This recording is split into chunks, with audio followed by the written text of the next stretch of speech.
Good morning to all. നമ്മളിന്ന് ഈ വീഡിയോയിൽ ഡിസ്കസ് ചെയ്യുന്നത് +2 ഫിസിക്സ് ടെക്സ്റ്റ് ബുക്കിലെ 4ാമത്തെ ചാപ്റ്ററായ മൂവിങ് ചാർജസ് ആൻഡ് മാഗ്നറ്റിസം എന്നതിലെ 6ാമത്തെ എക്സർസൈസ് ക്വസ്റ്റ്യൻ ആണ്. ക്വസ്റ്റ്യൻ ഇതാണ്: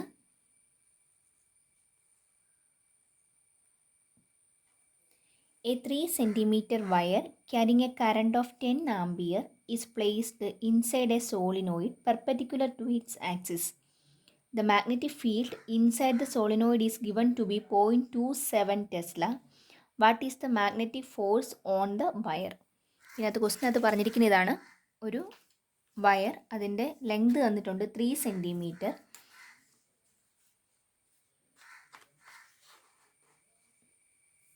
L ആണ് 3 തന്നിരിക്കുന്നത്. L is equal to 3 centimetre.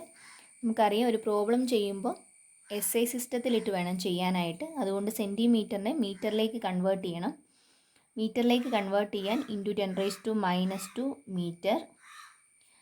Current തന്നിട്ടുണ്ട് I is equal to 10 ampere. ഇനി ഈ കറണ്ട് ക്യാരിങ് കണ്ടക്ടർ എവിടെയാണ് ഇരിക്കുന്നത്? ഒരു സോളിനോയിഡിനുള്ളിലാണ് ഇരിക്കുന്നത്. അപ്പോൾ അതിനകത്ത് പറഞ്ഞിരിക്കുന്ന ഇതാണ്: solenoid perpendicular to its axis. അതായത് സോളിനോയിഡിൻ്റെ ആക്സിസിന് പെർപെൻഡിക്കുലർ ആയിട്ടാണ് എന്ത് വെച്ചിരിക്കുന്നത്? കറണ്ട് ക്യാരിങ് കണ്ടക്ടറിനെ വെച്ചിരിക്കുന്നത്. അതാണ് ആംഗിളാണ് തന്നിരിക്കുന്നത്. Angle is equal to 90 degree. ഈ the magnetic field inside the solenoid, സോളിനോയിഡിനുള്ളിലെ മാഗ്നറ്റിക് ഫീൽഡിൻ്റെ വാല്യൂ തന്നിട്ടുണ്ട്. B is equal to 0.27 Tesla.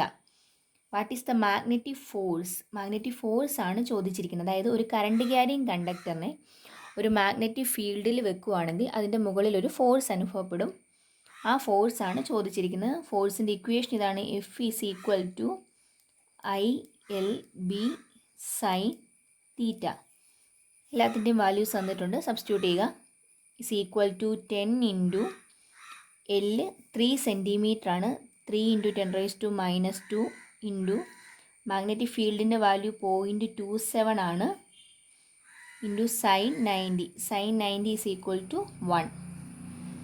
നമുക്ക് എന്ത് കിട്ടും? 10 × 3 × 10⁻² ഇൻറ്റു 0.27 എന്ന് കിട്ടി. ഈസ് ഈക്വൽ ടു എന്ത് വരും? 8.1 × 10⁻² എന്ന് കിട്ടി. അത്രയും. യൂണിറ്റ് എന്തായിരിക്കും? ഫോഴ്സ് ആണ് കണ്ടുപിടിച്ചിരിക്കുന്നത്. സോ അതിൻ്റെ യൂണിറ്റ് ന്യൂട്ടൺ ആണ്. 8.1 × 10⁻² ന്യൂട്ടൺ എന്ന് കിട്ടി. ഇനി ഇതിൻ്റെ ഡയറക്ഷൻ എങ്ങനെ കണ്ടുപിടിക്കാൻ പറ്റും? അതായത് ഒരു കറണ്ട് ക്യാരിങ് കണ്ടക്ടറിനെ മാഗ്നറ്റിക് ഫീൽഡിൽ വെക്കുകയാണെങ്കിൽ അവിടെ ഫോഴ്സ് അനുഭവപ്പെടുമെന്ന് പറഞ്ഞു. ആ ഫോഴ്സ് കണ്ടുപിടിക്കുന്നത് ഫ്ലെമിങ്സ് ലെഫ്റ്റ് ഹാൻഡ് റൂൾ ഉപയോഗിച്ചിട്ടാണ്. So Fleming's left hand rule ഉപയോഗിച്ചുകൊണ്ട് നമുക്കിതിൽ അനുഭവപ്പെടുന്ന ഫോഴ്സിൻ്റെ ഡയറക്ഷൻ കണ്ടുപിടിക്കാനായിട്ട് സാധിക്കും.